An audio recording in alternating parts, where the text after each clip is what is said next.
बताने जा रहे हैं, आप भी सब ध्यानपूर्वक सुनिए। कनकधारा। जैसे भ्रमरी अर्ध खिले खुशबुओं से अलंकृत तमाल तरु का आश्रय लेती है, उसी प्रकार जो प्रकाश श्री हरि के रोमांच से सुशोभित श्री अंगों पर निरंतर पड़ता रहता है तथा जिसमें संपूर्ण ऐश्वर्य का निवास है, संपूर्ण मंगलों का अधिष्ठी देवी भगवती महालक्ष्मी की वह दृष्टि मेरे लिए मंगलदायी हो।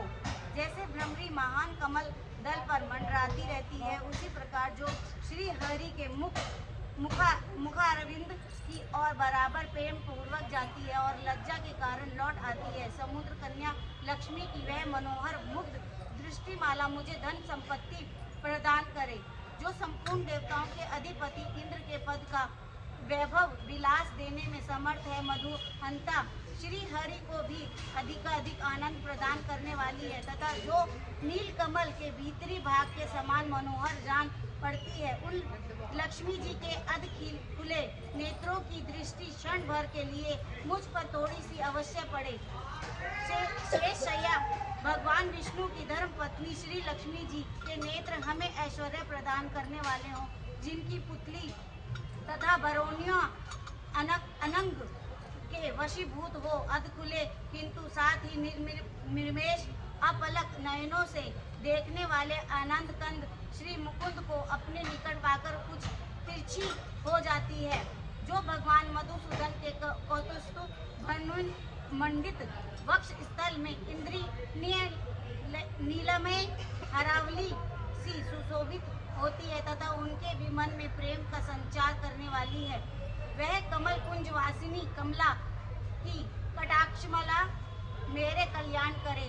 जैसे मेघों की घटा में बिजली चमकती है, उसी प्रकार जो केट भक्ष शत्रु श्री विष्णु के काली मेघमाला के श्याम सुंदर वक्ष स्थल पर प्रकाशित होती है, जिन्होंने अपने अभिभाव से भृगु वंश को आनंदित किया है तथा जो समस्त लोगों की जननी है।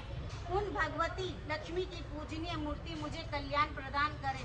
समुद्र कन्या कमला की वह मंद आलस मंत्र और अधोन्नति लित दृष्टि जिसके प्रभाव से कामदेव ने मंगलमय भगवान मधुसूदन के हृदय में प्रथम बार स्थान प्राप्त किया था, यहाँ मुझ पर पड़े।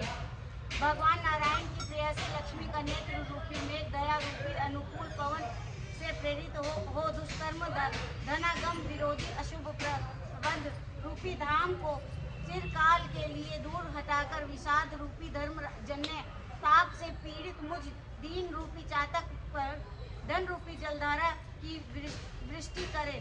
विशिष्ट बुद्धि वाले मनुष्य जिनके प्रीति पात्र होकर जिस दया दृष्टि के प्रभाव से स्वर्ग पद को सहज ही प्राप्त कर लेते हैं, पद्मासन पद्मा की वह विकसित कमल गर्भ के समान कांतिमय दृष्टि मुझे मनवांछित पुष्टि प्रदान करे। जो सृष्टि लीला के समय वाग्देवता ब्रह्मा शक्ति सरस्वती के रूप में विराजमान होती है तथा प्रलय लीला के काल में शक्कंभरी भगवती दुर्गा अथवा चंद्रशेखर वल्लभा पार्वती रुद्र शक्ति के रूप में अवस्थित होती है। त्रिभुवन के एकमात्र पिता भगवान नारायण की उन नित्य यौवना प्रेयसी श्री लक्ष्मी को नमस्कार है। मात्र शुभ कर्मों का फल देने वाली श्रुति के रूप में आपको प्रणाम है। रमणीय गुणों की सिंधु रूपा रति के रूप में आपको नमस्कार है। कमल वन में निवास करने वाली शक्ति स्वरूपा लक्ष्मी को नमस्कार है तथा पुष्टि रूपा पुरुषोत्तम प्रिया को नमस्कार है।